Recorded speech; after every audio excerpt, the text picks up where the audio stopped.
Hello and welcome to Morning Coffee with Maddog Merv. I am in the doghouse today and I'll explain why here in a minute. Let's go see what we've got going on the channel today, shall we? We got house blend today. Pretty good stuff. Welcome to Morning Coffee with Maddog Merv today. Got our French roast this morning again. No wonder I'm a big fat guy. I mean, And then holy they cow. I always had a schmear.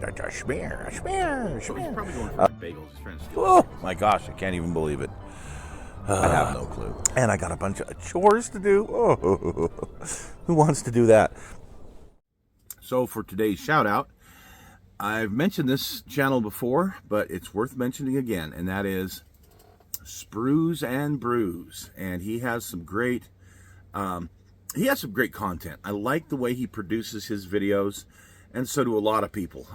He's a very popular channel. If you haven't run across him, check him out. He does a lot of armor builds, does some figure builds, and has given me some inspiration to finish some of my pieces that I've been doing. So check him out, Sprues and Brews. Well, last week we had the 4014 update that I just put those little lanterns on the sides, and I'm not 100% happy with them. They aren't exactly what comes on the 4014, but they're fairly close and they actually look good on there. I wanted to get the build a little bit closer to completion because there's a model show coming up next month, and I thought I would enter it in the model show. The more I look at it, there's more detail that I want to add. Some different fittings and little turn wheels and things like that. Just some little teeny detail stuff that I really want to put on there. So we'll see. We'll see if I get it done for the show or not. But as I keep adding things to it, I really like the way this thing's turning out. And I don't have to spend $1,000 for a nice River Rossi that will just sit in here and nothing will happen with it. Instead, I've got a $35 kit that'll just sit here until I get it out. So anyway, I hope you guys found some value in that. The museum up there was worth mentioning again, just because it's the Utah State Railroad Museum is really a neat place, and it's fun for little kids. If you're ever through the area here, definitely worth stopping by. So on the stash, we looked at the British driver set that has the figure that looks like Princess Elizabeth, Queen Elizabeth when she was young. And I had heard that she had served in the military during World War II, and gave me an opportunity to do a little bit of research on it. Find out that she was in this auxiliary, women's auxiliary unit. Learning how to drive trucks and repair engines, things like that. To be that, how can I put it? That support that is so important in a wartime effort, wartime economy. But what really catches my eye about it, and I mentioned it in the video, she looks a lot like my mom when my mom was that age. A lot. Now I understand through genealogy, and I haven't done the research because I just too many other things I've been really concentrating on, but I understand that there is a connection to the royal family, way back. Not that that means anything, because it just doesn't. But the fact of the matter is, this young Princess Elizabeth really did look a lot like my mom. And so whenever I see that likeness, I'm like, oh, I know who that is immediately. But it was a fun one to review. I am looking forward to building it. Not sure what I'm going to do with all the pieces yet, but just the fact that it comes with some extra heads and whatnot is going to be very helpful to me. And the weapon set and whatnot, it is going to be helpful to me in some of the future things that I'm going to be doing. So speaking of future things that I'm going to be doing, I've picked up, I've got a couple of sets of British paratroopers. I've got some British tankers. I actually have quite a few British pieces, and I've got Firefly from Azuka, and I've got that Mark III or Mark V. I think I got both actually. One from Azuka, one from Dragon. So I've got some British Shermans that we'll be building one of these days, and I'll definitely be using the British figures in a diorama with them. It's just, just a matter of time and all the other things I got going on. Things going on like, well, why I'm in the doghouse today. So we've had some warm weather. It's continued, the 100-degree weather.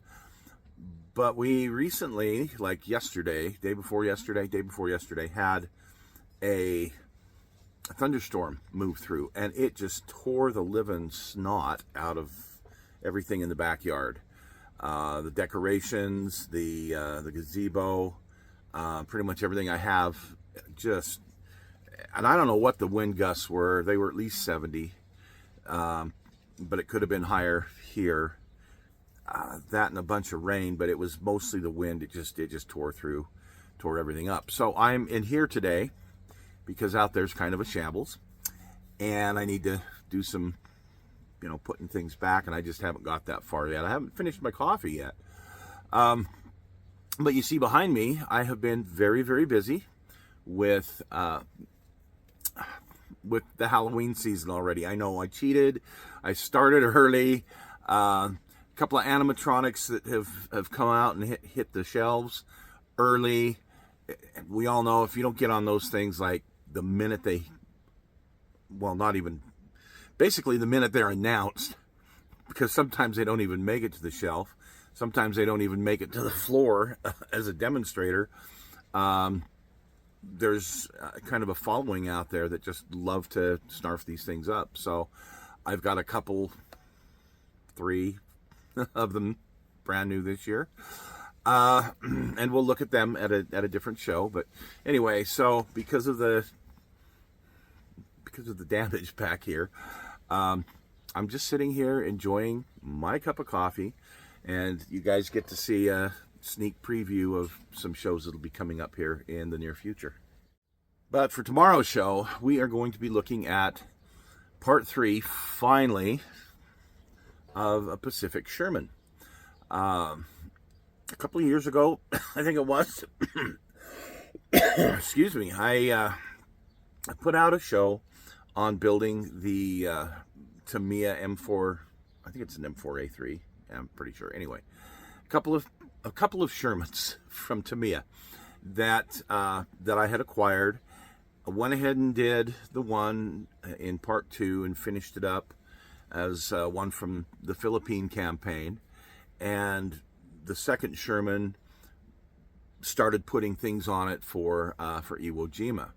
I never did get that finished because I was waiting for some photo etch stuff. And by the time it came, I'd moved on to other things. So I had 2 parts to building Tamiya Sherman. Now I've got part 3 coming up. And in part 3, we didn't use the photo etch. No. We used 3D printing. There's some really cool stuff on this Sherman. So we'll be looking at that tomorrow. What else? Oh yeah, coming up. Oh wow. On the kit hoarder stash, I have picked up a kit that is just unbelievable.